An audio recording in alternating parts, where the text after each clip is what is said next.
Révélation sur le ciel. Ensemble, en tant que groupe, 7 jeunes Colombiens ont été emmenés par Jésus-Christ pour visiter l'enfer. En raison de l'enregistrement duquel est tirée cette traduction, nous avons seulement pu traduire 6 témoignages. Premier témoignage, Ésaü. 2 Corinthiens 12/2. Je connais un homme en Christ, qui fut, il y a 14 ans, ravi jusqu'au 3e ciel, si ce fut dans son corps je ne sais, si ce fut hors de son corps je ne sais, Dieu le sait. Nous étions dans notre chambre, lorsque nous avons eu la première expérience. La chambre commença de nouveau à se remplir avec la lumière qui irradiait de la présence du Seigneur. C'était aussi fort qu'elle éclaira l'entière chambre. La chambre était pleine de sa gloire, c'était merveilleux d'être en sa présence. Jésus nous dit, « Mes enfants, maintenant je vais vous montrer mon royaume, nous irons dans ma gloire. » Nous nous sommes tous pris par les mains et fûmes levés. Je regardai en bas et j'ai vu que nous étions hors de nos corps. Comme nous avons quitté nos corps, nous étions habillés dans des robes blanches et nous commençâmes à monter à une très grande vitesse. Nous arrivâmes devant une paire de portes qui était l'entrée dans le royaume des cieux. Nous étions étonnés de ce qui nous arrivait. Nous étions reconnaissants que Jésus, le Fils de Dieu, fut là avec nous et il y avait aussi 2 anges qui nous accompagnaient et qui avaient chacun 4 ailes. Les anges ont commencé à nous parler, mais nous n'avons rien compris à ce qu'ils nous disaient. Leur langue était très différente de la nôtre, elle était différente de toutes les langues de la terre. Ces anges nous ont fait un chaleureux accueil et ils ont ouvert ces portes immenses. Nous avons vu un endroit merveilleux avec beaucoup de différentes choses. Lorsque nous sommes entrés, une tranquillité parfaite remplit nos cœurs. La Bible nous dit que Dieu nous donnera la paix qui surpasse toute compréhension humaine. Parenthèse ouvrante. Philippiens 4/7. La première chose que j'ai vue fut un cerf et j'ai demandé une de mes amies. Elle ne pleurait et ne criait plus comme elle l'avait fait lorsqu'on nous a montré l'enfer. Elle sourit et dit, puis, je sus que tout cela était réel, que nous étions vraiment dans le royaume des cieux. Toutes les horreurs que nous avons vues dans l'enfer furent tout de suite oubliées. Nous étions là, en nous réjouissant de la gloire de Dieu. Nous allâmes vers l'endroit où se trouvait le cerf et derrière lui se dressait un arbre absolument énorme. Il était au centre de paradis. Sandra, est-ce que tu regardes la même chose que je regarde? Oui Ésaü, je regarde un cerf. La Bible nous dit en Apocalypse 2/7, que celui qui a des oreilles entende ce que l'Esprit dit aux églises. À celui qui vaincra je donnerai à manger de l'arbre de vie, qui est dans le paradis de Dieu. Cet arbre est un symbole pour Jésus, car Christ est la vie éternelle. Derrière l'arbre il y avait un fleuve d'eau cristalline. Il était si pur et si beau, comme on n'a jamais vu sur la terre. Nous voulions rester dans cet endroit. Nous avons dit plusieurs fois au Seigneur, « Seigneur, nous t'en prions. Ne nous prends pas hors de cet endroit. Nous voulons y rester pour toujours. Nous ne voulons pas nous retourner sur la terre. » Le Seigneur nous répondit, « Il est nécessaire que vous vous retournez sur la terre pour témoigner de toutes les choses que j'ai préparées pour ceux qui m'aiment car je vais revenir bientôt et ma récompense est avec moi. » Lorsque nous vîmes le fleuve, nous nous sommes dépêchés et nous en plongeâmes. Nous nous sommes souvenus le vers de la Bible qui dit que celui qui croit en Seigneur. L'eau de ce fleuve semblait avoir la vie en soi, donc nous nous y sommes plongés. Nous pouvions respirer normalement dans l'eau aussi qu'à la surface. Le fleuve était très profond et il y avait plusieurs types de poissons avec des couleurs différentes qui y nageaient. La lumière à la surface du fleuve et dedans était normale. Dans le ciel, la lumière n'irradiait pas d'une source spécifique, mais tout était plein de gloire. La Bible nous dit que Jésus est la lumière de cette cité. Point. Nous avons pris quelques poissons hors de l'eau avec nos mains et ils ne sont pas morts. Donc, nous avons couru vers le Seigneur et nous l'avons demandé pourquoi ils ne sont pas morts. Le Seigneur sourit et dit que dans le ciel il n'y a plus la mort, les pleurs ou la douleur. Des fleuves d'eau vive couleront de son sein. Parenthèse ouvrante. Jean 7h38. Apocalypse 21h23. Apocalypse 21/4. Nous avons quitté le fleuve et nous courions partout pour toucher et expérimenter tout ce qu'on pouvait. Notre désir était d'apporter tout avec nous, au retour sur la terre, parce que nous étions tellement étonnés des choses que nous voyions dans le ciel. Les mots sont trop pauvres pour exprimer ces choses. Lorsque l'apôtre Paul a été ravi au ciel, il a vu dans le royaume de ciel des choses qu'il n'a jamais réussi à exprimer, tant étaient-elles magnifiques. Parenthèse ouvrante. Il y a des choses que nous avons vues qu'il nous est presque impossible de décrire. 2 Corinthiens 12. Ensuite nous sommes arrivés à un endroit immense qui était très beau et merveilleux. Il était plein de pierres précieuses, de l'or, des émeraudes, des rubis et des diamants. Le plancher était fait d'or pur. Puis nous nous dirigeâmes vers cet endroit où il y avait 3 grands livres. Le premier était une Bible faite d'or. Dans le livre des psaumes, on peut lire que la parole de Dieu est éternelle et qu'elle subsiste pour toujours dans le ciel. Psaume 119 sur 89. Nous regardions une Bible énorme faite d'or, les pages, l'écriture, tout était d'or pur. Le deuxième livre que nous avons vu était plus grand que la Bible. Il était ouvert et un ange était assis et y écrivait quelque chose. Avec Jésus, nous nous approchâmes pour mieux voir ce que cet ange écrivait. L'ange écrivait tout ce qui se passait sur la terre. Tout ce qui s'est passé, y compris la date, l'heure, tout était enregistré ici, dans ce livre. Cela confirme la parole de Dieu qui dit que les livres ont été ouverts et les gens furent jugés selon leurs actes écrits dans ces livres. Parenthèse ouvrante. Parenthèse fermante. Point. L'ange écrivait tout ce que les gens faisaient sur la terre, bien ou mal, ainsi était-il écrit. Apocalypse 20h12. Nous avons marché jusqu'à l'endroit où se trouvait le 3e livre. C'était encore plus grand que le 2e. Il était clos, mais nous nous en approchâmes et nous l'avons tout pris de l'étagère selon l'ordre du Seigneur et l'avons mis sur un pilier. Les piliers et les colonnes du ciel sont si merveilleux. Ils ne sont pas comme ceux de la terre, les colonnes ressemblaient aux nattes et elles étaient faites de différentes pierres précieuses. Certains d'entre eux étaient faits de diamants, d'autres étaient faits d'or pur, d'autres d'émeraude et encore d'autres étaient faits d'une combinaison de plusieurs types de pierres. J'ai compris alors que Dieu est vraiment le possesseur de toutes les choses, comme il est écrit dans. J'ai compris que Dieu est absolument riche et qu'il possède toutes les richesses du monde.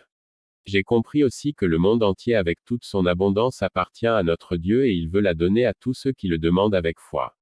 L'AG 2 sur 8. L'argent est à moi, et l'or est à moi, dit l'Éternel des armées. Le Seigneur avait dit, ce livre que nous avons mis sur le pilier était si grand que nous avons dû marcher chaque page à l'autre côté pour tourner la page. Nous avons essayé de lire ce qui était écrit dans le livre parce que le Seigneur nous l'a demandé. Au début, il fut difficile à lire parce qu'il était écrit avec des caractères bizarres qu'on ne pouvait pas comprendre. C'était différent de toutes les langues de la terre, c'était quelque chose complètement céleste. Avec l'aide du Saint-Esprit, on nous a donné la grâce de le comprendre. C'était comme si un bandage fut enlevé de nos yeux et maintenant nous pouvions comprendre l'écriture aussi bien que notre propre langue. Demande-moi et je te donnerai les nations pour héritage. Parenthèse ouvrante. Psaume 2 sur 8. Nous avons vu que tous nos noms y étaient écrits et le Seigneur nous dit que c'était le livre de vie. Point. Nous avons observé que nos noms étaient différents de ceux que nous avions sur la terre. On avait des noms nouveaux comme un témoignage pour la parole de Dieu qui dit qu'il nous donnerait un nouveau nom que personne ne connaît, si ce n'est celui qui le reçoit. Apocalypse 3 sur 5. Apocalypse 2h17.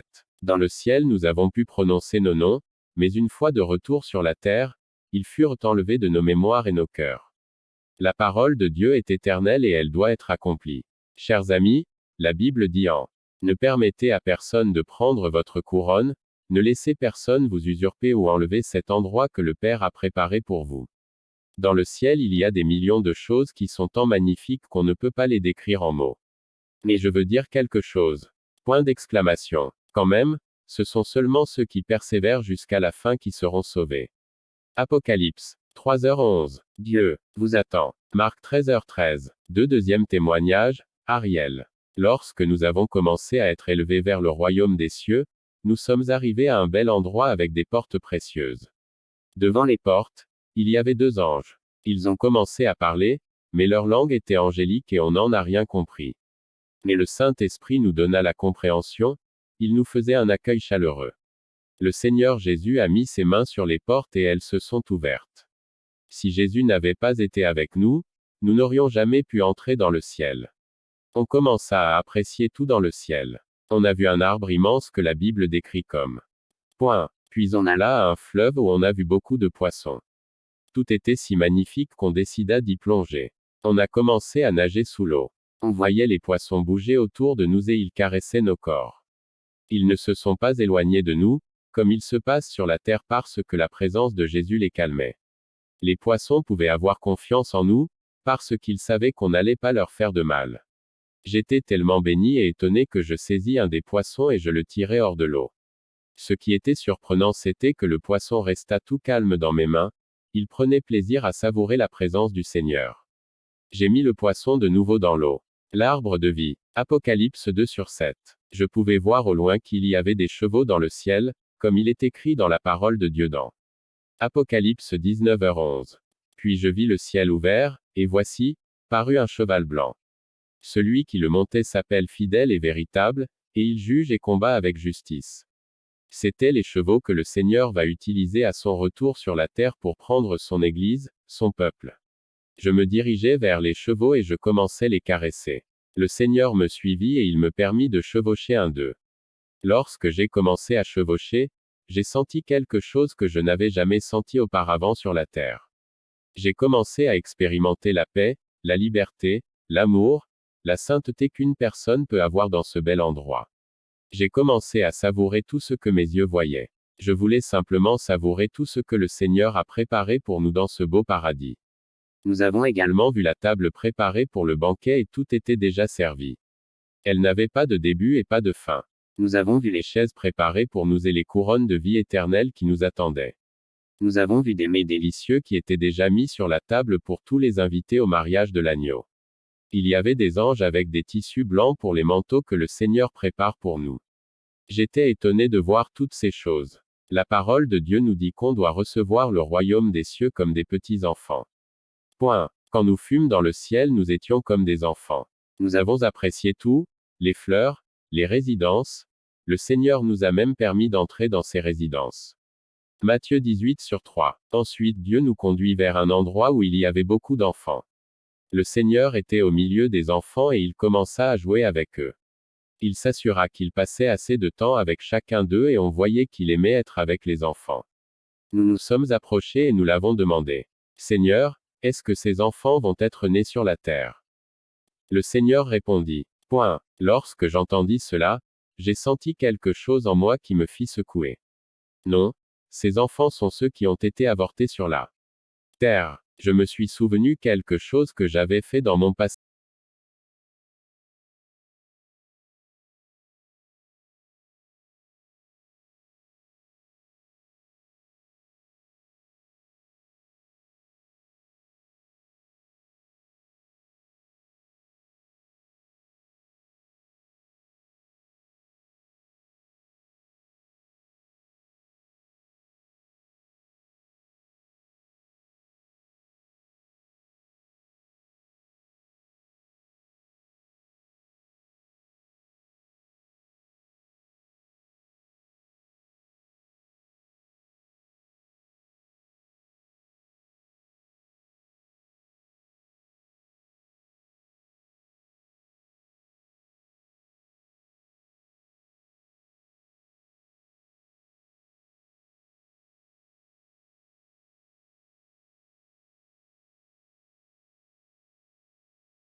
dit, Seigneur, vous savez ce que se fait avec ce rouleau. Ce tissu est utilisé pour en faire les robes des rachetés, des robes pour l'épouse. Apocalypse 19/8. Et il lui a été donné de se revêtir d'un fin lin, éclatant, pur. Car le fin lin, ce sont les œuvres justes des saints. Lorsque nous quittâmes cet endroit, nous avons été remplis d'une paix encore plus profonde, parce qu'il était si beau de voir que le Seigneur lui-même faisait quelque chose de gentil pour nous. Il a le temps et le lieu pour vous, parce que vous êtes important pour lui. Quand nous sommes sortis de cet endroit, nos yeux se perdirent dans chaque détail du ciel. C'est comme si chaque chose avait la vie en soi et chaque objet là, donnait gloire à Dieu. Ensuite on arriva à un endroit où il y avait des millions et millions d'enfants de tous les âges. Quand ils ont vu le Seigneur, ils voulurent tout le serrer dans leurs bras, ils voulurent sentir plus de son amour, parce qu'il était leur passion. Ici, Jésus était la passion de chaque enfant. Nous étions presque en larmes quand nous avons vu comment le Seigneur gâtait ses enfants, chacun d'eux, comment il les embrassait et tenait leurs mains. On a vu des anges qui s'approchèrent de Seigneur et lui apportèrent de petits bébés emmaillotés en lin. Le Seigneur les caressa, les toucha et les donna un baiser sur leur front et puis les anges les reprenaient dans leurs soins. On a demandé le Seigneur pourquoi il y avait tant d'enfants là, vont-ils être envoyés sur la terre? Le Seigneur sembla touché pour un moment et il dit, non, ces enfants ne vont pas être envoyés sur la terre. Ils sont ceux qui ont été avortés sur la terre dont les parents ne les veulent pas. Ceux-ci sont mes enfants et je les aime. Je fis un signe de ma tête et quand je posai la question suivante au Seigneur ma voix trembla. Pendant que je ne connaissais pas que le Seigneur est la vie véritable, j'ai fait beaucoup d'erreurs et j'ai péché comme tout le monde. Parmi ces péchés il y avait un avortement que j'avais fait. Maintenant mon heure a sonné quand je devais rester debout devant le Seigneur et le demander. Le Seigneur répondit, j'ai commencé à marcher vers une des côtés de la chambre et j'ai vu un beau petit garçon. Près de son pied, un ange se tenait debout. L'ange regardait le Seigneur et le garçon avait le dos tourné à nous. Seigneur, est-ce que le bébé que j'ai avorté beaucoup de temps auparavant se trouve ici? Oui, le Seigneur me dit. Point. J'ai voulu le voir, donc je commençai à courir vers lui, mais l'ange m'arrêta avec sa main. Il m'a fait comprendre que d'abord, je devais entendre le garçon. J'ai commencé à entendre ce que le petit garçon disait. Il parlait et regardait dans la direction des autres enfants. Il demanda à l'ange. En regardant dans ma direction, l'ange répondit. Voilà, ton garçon. Est-ce que mon papa et ma maman vont venir ici bientôt? Oui, ton papa et ta maman viendront à peu près. Je ne sais pas pourquoi on m'a donné le privilège d'entendre ces mots, mais dans mon cœur je sus que c'était le plus beau cadeau que le Seigneur pouvait me faire. Ce petit n'avait pas de colère ou douleur dans son cœur, en sachant peut-être qu'on ne l'a pas laissé d'être né. Il nous attendait avec l'amour que Dieu avait mis dans son cœur. Nous avons continué notre marche, mais j'ai gardé l'image de ce garçon dans mon cœur. Je sais que chaque jour je dois faire des efforts pour qu'un jour je puisse le rejoindre. J'ai une raison de plus pour y arriver parce que quelqu'un m'attend dans le royaume des cieux. La parole de Dieu nous dit dans Ésaïe 65/19. Je ferai de Jérusalem mon allégresse, et de mon peuple ma joie. On n'y entendra plus le bruit des pleurs et le bruit des cris. Nous sommes arrivés à un endroit avec de petites montagnes et le Seigneur Jésus est venu vers nous en dansant. Devant lui c'était une foule des gens habillés dans des robes blanches et ils soulevaient leurs mains avec des branches vertes d'olive. Lorsque les branches étaient agitées dans l'air, elles dégageaient de l'huile sainte. Dieu a préparé pour vous des choses magnifiques. Maintenant c'est le temps de lui donner votre cœur. Que Dieu vous bénisse. 4e témoignage. On a vu des choses magnifiques dans le royaume des cieux, comme il est écrit dans la parole de Dieu. 1 Corinthiens 2/9. Mais, comme il est écrit, ce sont des choses que l'œil n'a point vues, que l'oreille n'a point entendues, et qui ne sont point montées au cœur de l'homme, des choses que Dieu a préparées pour ceux qui l'aiment. Quand on est arrivé dans le royaume des cieux, on a eu un sentiment extraordinaire de voir tant des choses spectaculaires et de sentir la gloire de Seigneur. Tout était si spécial, un endroit plein d'enfants. On pouvait dire qu'il y avait des millions d'enfants là. On a vu des enfants de différents âges parce que les cieux étaient divisés en sections. On a vu un endroit pour les enfants qui avaient entre 2 à 4 années. On a remarqué aussi que dans le royaume des cieux les enfants grandissent et il y avait aussi une école où ils sont enseignés la parole de Dieu. Les anges sont leurs professeurs et ils enseignent aux enfants des chansons d'adoration et comment glorifier le Seigneur Jésus. Quand le Seigneur arriva, on put voir l'immense joie de notre roi. Même si on ne pouvait pas voir son visage, on pouvait voir son sourire qui remplissait tout l'endroit. Lorsqu'il entra, tous les enfants coururent vers lui. Parmi tous ces enfants, on a vu Marie, la mère de Jésus-Christ sur la terre. Elle était une belle femme. On ne l'a pas vue sur un trône, ni vit-on quelqu'un qui l'adora. Elle était une femme parmi les autres femmes qui se trouvaient dans les cieux et tout comme les autres gens sur la terre, elle a dû recevoir le salut. Elle était habillée avec une longue robe blanche avec une ceinture d'or autour de sa taille et ses cheveux coulaient jusqu'à la taille. Point. Sur la terre on entendit beaucoup de gens qui adoraient Marie, la mère de Jésus, mais la parole de Dieu dit. La seule entrée dans le royaume des cieux est Jésus de Nazareth. Je suis le chemin, la vérité et la vie, personne ne vient chez mon Père que par moi. Jean 14h16. On a observé aussi qu'il n'y avait pas de soleil ou de lune. La parole de Dieu nous dit dans Apocalypse 22/5. Il n'y aura plus de nuit, et ils n'auront besoin ni de lampe ni de lumière, parce que le Seigneur Dieu les éclairera. Et ils régneront au siècle des siècles. Nous avons vu la gloire de Dieu. Il est très difficile pour nous d'expliquer les horreurs que nous avons vues dans l'enfer, mais il est encore plus difficile d'essayer d'expliquer les choses célestes que nous avons vues et la perfection de notre Créateur. Pendant que nous étions là, nous avons senti le besoin de courir et voir tout ce que nous pouvions. Nous nous sommes allongés sur l'herbe et nous sentions la gloire de Dieu. Le son du vent léger qui caressait gentiment nos visages, c'était magnifique. Au milieu du ciel on a vu une croix immense faite en pur or. On pense que ce n'était pas un symbole pour l'idolâtrie, mais plutôt un symbole qui montrait que c'est par la mort de Jésus sur la croix qu'on peut entrer dans le royaume des cieux. Nous avons continué notre visite dans le ciel. C'était passionnant de marcher avec Jésus-Christ, notre Seigneur. Dans cet endroit on a pu dire avec certitude qui est le Dieu qu'on sert, Jésus de Nazareth. Sur la terre, beaucoup de gens croient qu'il y a un Dieu dans les cieux qui attend attentivement qu'on commette un péché pour nous punir et nous envoyer dans l'enfer. Mais cela n'est pas la réalité.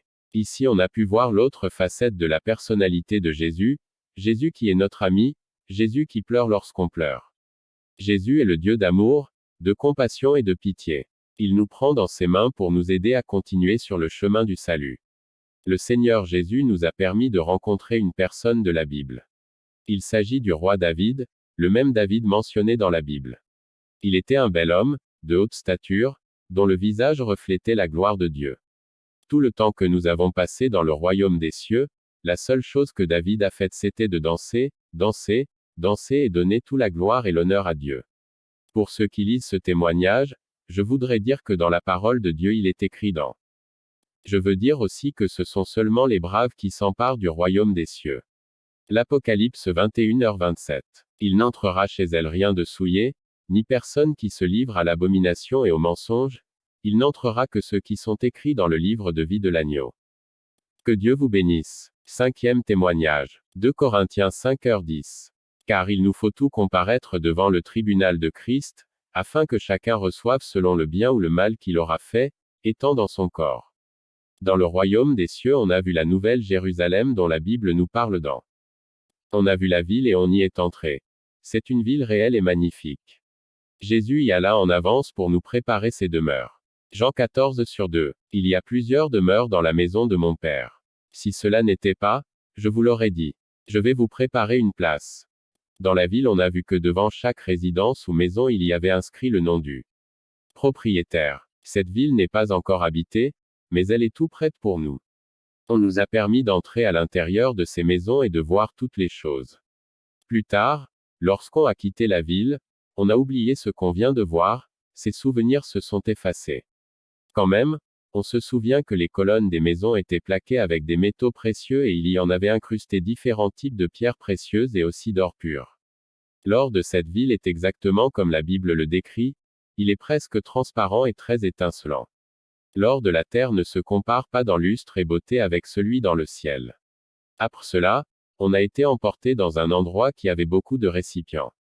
À l'intérieur, il y avait des larmes cristallisées. C'étaient les larmes que les enfants de Dieu ont versées sur la terre.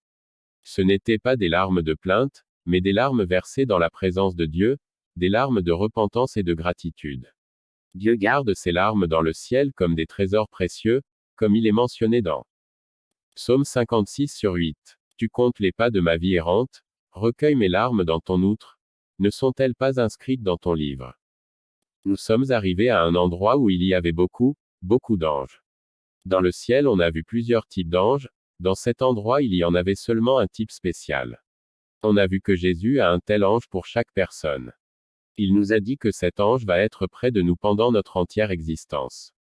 Jésus nous a donné de faire la connaissance des anges, qui avaient la mission d'être nos protecteurs personnels. On put voir leurs traits physiques, mais Dieu nous a dit qu'on n'avait pas la permission d'en parler à d'autres gens.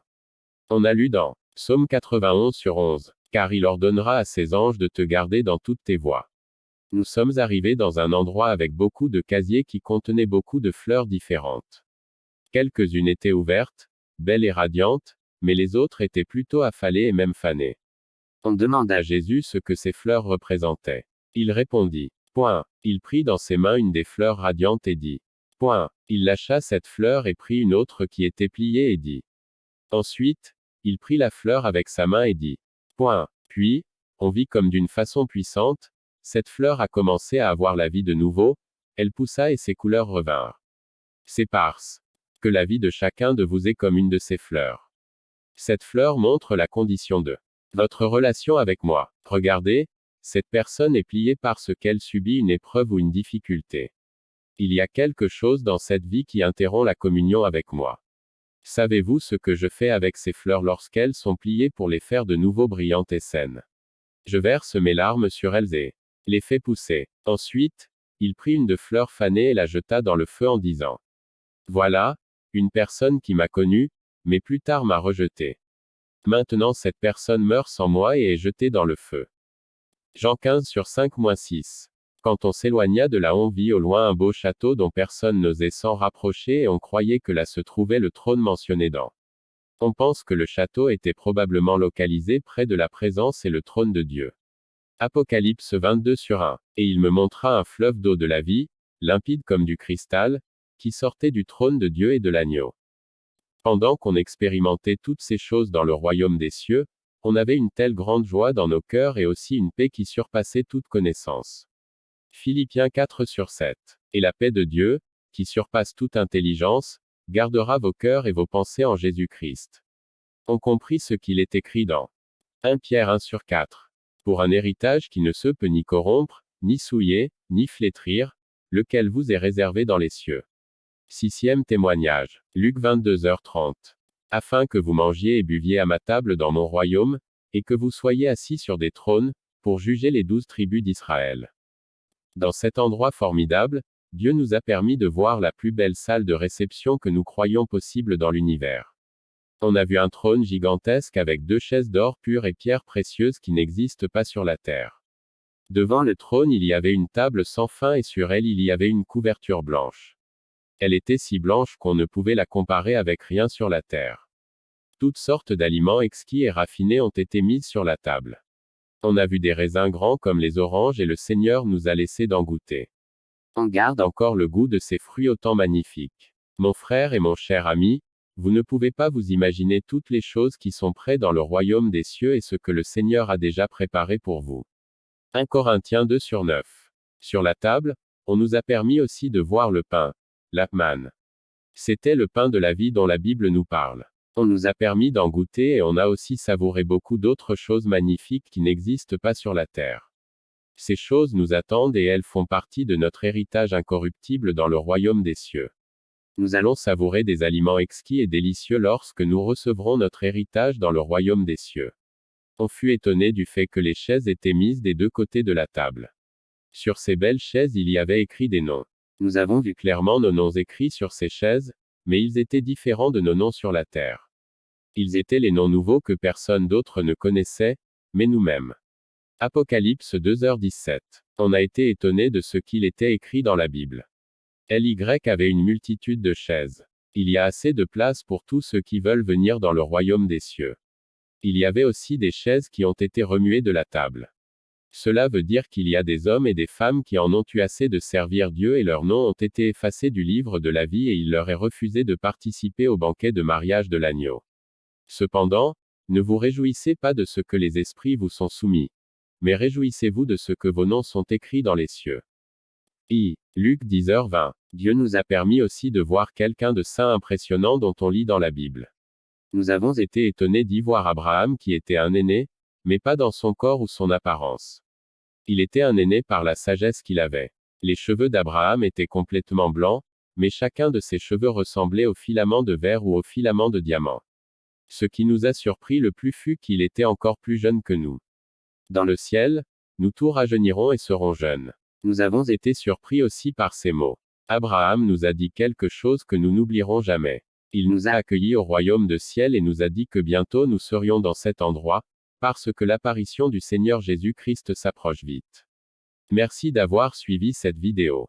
N'oubliez pas de vous abonner et de cliquer sur le bouton j'aime pour que la vidéo soit visible à d'autres personnes. 2 points.